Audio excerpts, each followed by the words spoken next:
आज का thought of the day, self confidence is a super power. Once you start to believe in your self, magic starts happening. यानी कि self confidence एक super power है। अगर आप एक बार अपने पे बिलीव करने लगोगे तो आप अपनी लाइफ में कुछ भी हासिल कर सकते हो। So hello guys, welcome back to unending education. सो बहुत दिनों से मैंने वीडियो अपलोड नहीं किया है इस चैनल पे, तो उसके लिए माफ करना। अप्रोक्स 15 से 20 दिन हो गए हैं मैंने वीडियो अपलोड नहीं किया था। ओ भाई, मारो मुझे, मारो मुझे, मारो नहीं, ये मजाक हो रहा है। एक सेकंड यार, मजाक हो रहा है। कुछ बहुत बड़ा रीजन है जिसके कारण मैंने वीडियो अपलोड नहीं किया है, तो वो रीजन अभी तो डिस्कस नहीं कर सकता, कभी और फुर्सत से करूंगा आपसे डिस्कस। देखिए, एक तो बेसिक ट्रिक है, एक तो लाइक और शेयर ठोक दीजिए, महाकाल का लाइक और शेयर ठोक दीजिए। पूरा साल मेहनत करता हूँ आपके लिए बेटा, ऐसा नहीं चलेगा, ऐसा नहीं चलेगा। सो बिना टाइम वेस्ट किए अब चलो चैप्टर के मुद्दे पे वापस आते हैं। तो क्या आप लोग ने टाइम ट्रैवलिंग के बारे में सुना है? क्या आप लोग टाइम ट्रैवलर के बारे में जानते हो? ऑफ कोर्स जानते ही होंगे। तो आज तक टाइम ट्रैवल पे बहुत सारे फिल्म्स, सीरीज और आपको बहुत सारे यूट्यूब वीडियोस मिल जाएंगे टाइम ट्रैवल के ऊपर। तो रिसेंट में एक फिल्म आई थी एवेंजर्स एंड गेम, उसमें भी टाइम ट्रैवलिंग को दिखाया गया था और वो मूवी जो थी वो बहुत ही ज्यादा थ्रिलिंग और एक्साइटिंग थी। तो आज का हमारा जो स्टोरी है वो भी बहुत ही ज्यादा थ्रिलिंग और एक्साइटिंग होगा। और हमारी स्टोरी का मेन मुद्दा जो है ना, वो टाइम ट्रैवलिंग ही है। सो चलो बिना टाइम वेस्ट किए हम लोग इस चैप्टर के मेन कैरेक्टर्स को जान लेते हैं। इसीलिए समझ रहे हो ना? सो हमारा सबसे मेन कैरेक्टर है ना, वो चार्ली है। ये हमारे स्टोरी के मेन कैरेक्टर के साथ साथ नरेटर भी है। सेकंड कैरेक्टर है लुइसा, जो कि चार्ली की वाइफ है। थर्ड कैरेक्टर है सैम, जो कि चार्ली के फ्रेंड के साथ साथ एक साइकेट्रिस्ट भी होते हैं। चलो इस चैप्टर का एकदम डीप एक्सप्लेनेशन शुरू करते हैं। जो हमारे स्टोरी के प्रोटैगनिस्ट है, मतलब मेन कैरेक्टर है, जो कि चार्ली है, वो इस स्टोरी में अलग दुनिया में पहुंच जाते हैं और वो स्टोरी में हमें बताते हैं कि वो टाइम ट्रैवल करके एक अलग ही दुनिया में पहुंच जाते हैं। तो अब चलिए हम लोग जान लेते हैं कि आखिर इस स्टोरी में होता क्या है। तो चार्ली चैप्टर की स्टार्टिंग में कहते हैं कि यहाँ के जो प्रेसिडेंट है और जो लोग हैं वो 100% गारंटीड है कि द ग्रैंड सेंटर स्टेशन के 2 ही स्टेशन है, लेकिन चार्ली बोलता है कि उसने थर्ड स्टेशन को भी एक्सपीरियंस किया है। तो जब चार्ली ये सारी बातें अपने फ्रेंड सैम को बताता है, जो कि एक साइकेट्रिस्ट था, तब वो चार्ली को बोलता है कि ये तुम्हारी एक वेकिंग विश ड्रीम फुलफिलमेंट है, यानी कि ये कभी तुम्हारा एक सपना होगा जो तुम्हें आज सच लग रहा है, और ये तुम्हारा एक ड्रीम भी हो सकता है, और तुम्हें ये एक्चुअल में लग रहा है कि तुम वहां जाकर यहाँ पे वापस आए हो।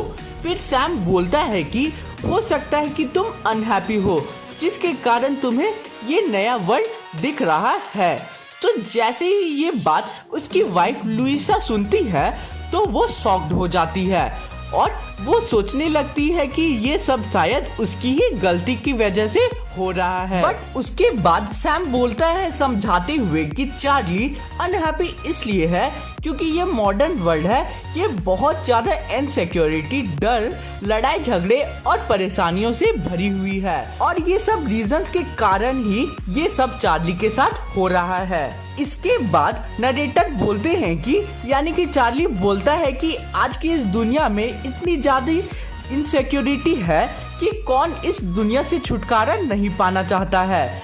और आगे वो बोलते हैं कि मैं जितनी भी लोगों को जानता हूँ वो सब छुटकारा पाना चाहते हैं इस वर्ल्ड से, बट ये सब लोग मेरी तरह ग्रैंड सेंट्रल स्टेशन के 3rd लेवल पे तो नहीं घूम रहे होते हैं। फिर भी सैम बोलता है कि तुम मानो या फिर ना मानो, यही रीजन के कारण तुम्हारे साथ ये सब हो रहा है, और सैम की बातों पे सब अग्री भी होते हैं।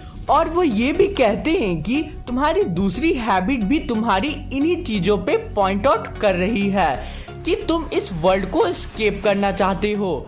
सो अब चार्ली ये बताना शुरू करते हैं कि वो किस तरह से एक दिन लेट हो रहे थे और उन्होंने सोचा कि वो सबवे से जाते हैं क्योंकि वो फास्ट है एज कम्पेयर टू बस।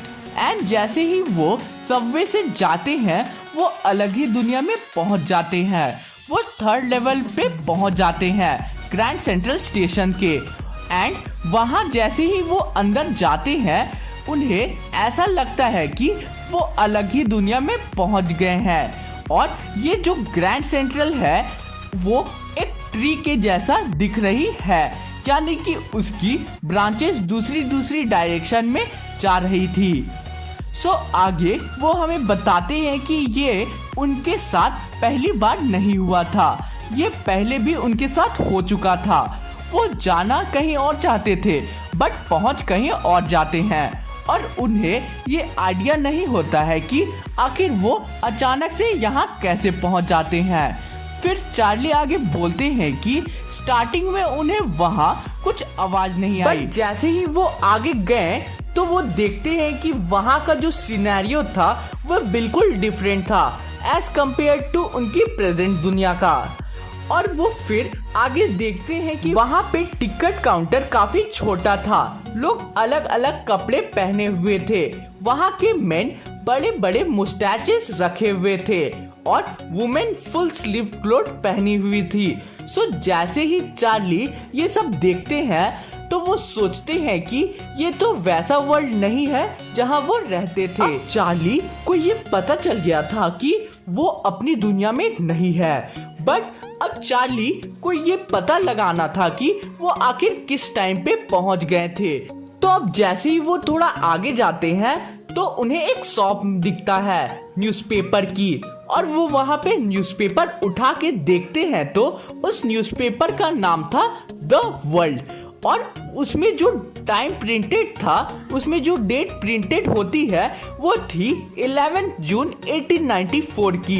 एंड इस टाइम पे वो पूरा अश्योर हो गए थे, वो पूरा अश्योर हो जाते हैं कि वो पास्ट में आ चुके थे। और एक और रीजन जिससे वो श्योर हो जाते हैं पूरे तरीके से कि वो पास्ट में आ चुके हैं वो ये था कि द वर्ल्ड न्यूज़पेपर बहुत पहले ही पब्लिश होना बंद हो गया है और इससे वो 100% श्योर हो जाते हैं।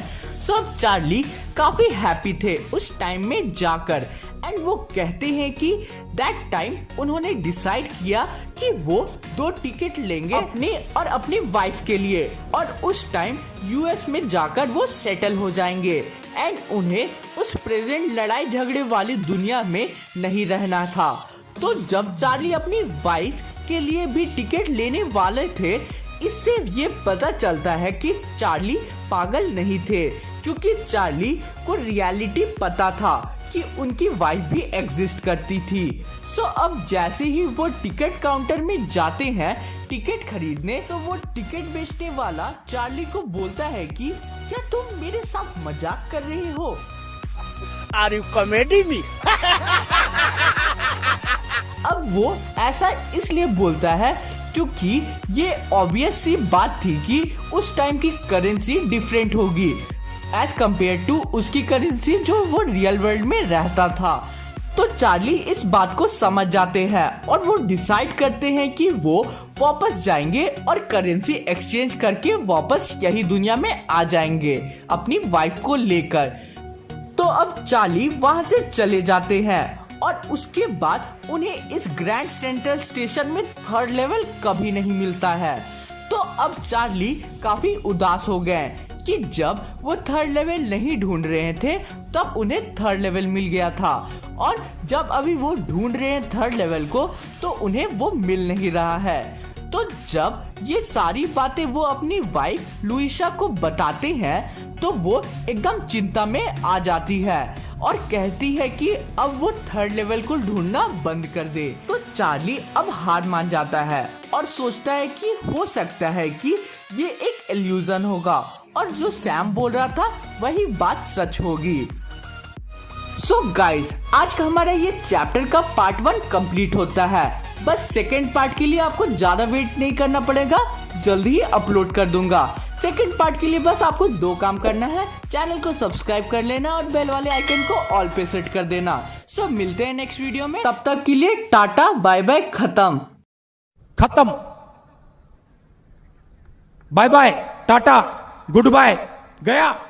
The storms we chase are leading us, and love is all we'll ever trust.